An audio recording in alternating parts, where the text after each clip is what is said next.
There are literally hundreds of ways that you can make money homesteading, but I'm just going to talk about 10 of the ways that I've spent the most money on other homesteaders. Number one might seem obvious, but it's to sell your excess. You're homesteading because you want to be able to feed your family better and be more self-reliant. But if you don't plan for a little bit of excess, you're going to run short. And so when you have that excess produce, those excess eggs, that excess milk, then you can sell that to your friends and neighbors and other homesteaders. I had the experience where my neighbor was selling eggs and she'd come and buy my excess eggs to sell to her customers because I was actually growing what her customers wanted. Some of our other neighbors weren't, and so she wasn't buying eggs from them, she was buying eggs from me. And I was selling eggs that I had to do absolutely no work to get rid of. She just would come over when she'd run out and say, "Do you happen to have an extra 2 dozen eggs that you can sell me?" And she was paying a fairly good price for them. Number two is to sell excess lambs and goat kids. If you have milk animals, then to get milk, you're going to have a population explosion and have a lot of extra babies around. And some people just keep them and let their herd explode and, make all of them into pets. But I've never been like that. I always wanted to get rid of the babies as soon as possible. I would advertise them as soon as they were born, as soon as I knew how many males and females I had. And for my little doe kids, I could usually get $100 to $200.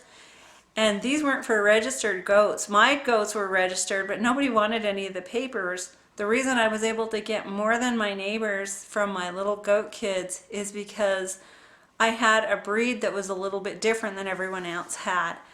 Most of my neighbors were growing Nubians, and I was growing Saanens, and so it made it so that my little goats, people would watch for them in the spring and they'd be gone within that first week. And I probably could have asked even more money for them, but I wanted them to be gone. So I didn't have to bottle feed them. I didn't have to take care of them. I didn't have to listen to them bleat and want their mom. It was just a lot easier if I sold them off first thing in the spring. Number three is to grow chicks or rabbits.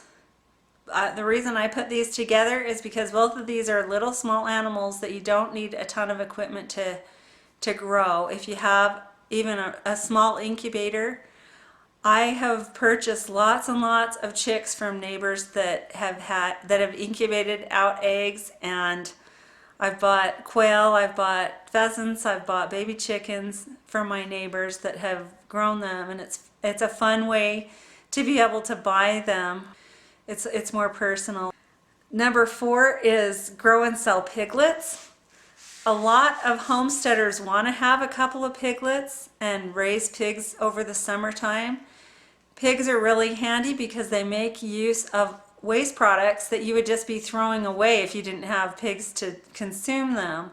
Things like whey from cheese making, or vegetable trimmings, or the things left over from butchering your chickens. All of those things are high protein and you can grow it into pork, which is something that's a lot nicer to have around. I have purchased pigs for up to $100 a piece, but I've seen them advertised for up to 3 times that much, and a lot of that has to do with the timing.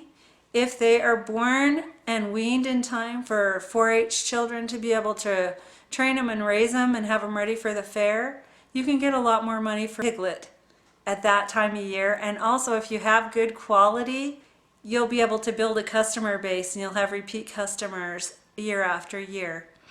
Number 5 is to sell meat from your farm. I have bought meat from other homesteaders. That's how I learned how to butcher. I've also purchased meat that was already cut and wrapped. It's nice to have a little bit of a sense of the animal that you've purchased, so it's a little more distant, but it's still very, very convenient. Meat that's grown in a more natural environment looks better, it tastes better. Number 6 is livestock guardian dogs. My most recent and probably my funnest purchase that I've made lately from a homesteader was my livestock guardian dogs. Before I got them, then I did the math and figured about what it was going to cost me to feed them. And I figured up a minimum of $650 a year. I think that I'm not going to be able to sell my puppies for as much as I paid for my current dogs. But I feel like because I bought really good high quality dogs, that my puppies will sell for more than they would have, and that I will be able to sell them. A lot of the guardian dogs in my area have not been raised around people at all. They've only been raised around sheep. And I needed dogs that had been raised around other kinds of livestock and also been around children. That was really important to me because I didn't want my dogs to put my children in any kind of danger. And I feel like I'm going to have a good quality puppies that I can offer to people in a little over a year. Number 7 is wool and alpaca yarn. That is something that I have spent so much money on over the years. To me, it's not worth crocheting or knitting unless you have natural fiber yarn. And that's why I have alpacas. And I know at least one person that I've bought a lot of yarn from has made a lot of money by growing alpaca yarn. Number 8 is goat milk soap, which is actually something that I've made myself, but I've also bought a lot of it from one of my friends that makes it. I don't only like to buy it for myself, but I like to buy it for friends and family members. I like it to give it to my neighbors instead of candy at Christmas time. It's just something that I've really liked. I was given my first bar of goat milk soap from the woman that I purchased my sawn and milk goats from. And I used it and I loved it and I learned how to make it. And then a few years later when I didn't have goats anymore, then I started buying it because I just couldn't do without it. And now I'm excited to have sheep so I can make sheep milk soap. Number 9 is stud services. I have spent money to have my cow bred more than once, and to me that is totally worth it to not have to keep a bull. I'm terrified of bulls, and the little lady who owns the bulls that I have used, she's just tiny, but she's not intimidated by the bulls. She knows how to handle them, and more power to her. I am more than willing to pay her to board my cow while it's at her house getting bred rather than have a bull in my yard. But if you aren't afraid of bulls, then that might be something that you could do. I'm going to try to have a ram. I did have to keep buck goats when I had sawn and milk goats because there weren't any other bucks around that were of my breed, so I did have to do that. But at that time I had teenage boys that could help me with them, and so it wasn't too scary, but we'll see how it is with a ram. I've heard they're a little more gentle.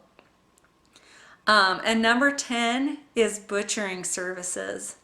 I know how to butcher meat, but there's been so many times that I have not had time to butcher my own meat, and it was really nice to be able to find someone and pay them a few $100s to butcher a cow, or sometimes a lot less than that to butcher a smaller animal. But that's something that I have used a lot, even though I do have butchering skills. And I'm excited that in the new area where we have just moved to, there's a lot more butchers here, because it's really nice to me to go from a living animal to packages to go into the freezer without having to do the middle work. I'm glad that I know how to do it, but I'm also glad that I don't have to. I'm glad that there are people that are willing to do that for me. Now, I'm not suggesting that anyone take all 10 of these ideas and try to do them all at once, but maybe you can find one that you can try, and maybe you can develop more as time goes on.